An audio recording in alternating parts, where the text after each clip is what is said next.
You are looking at Julian's pronunciation guide, where we look at how to pronounce better some of the most mispronounced words in the world, like this other curious word. But how do you say what you're looking for today?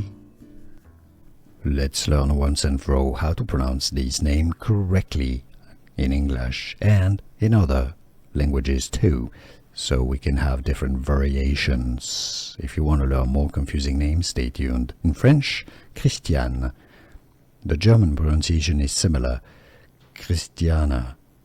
In English, similarly, I believe there's mainly one pronunciation, Christiane. Now, do you pronounce it Christian? I don't think so. Christiane. I think it's a T sound, not Christian, not Christiane. Christiane.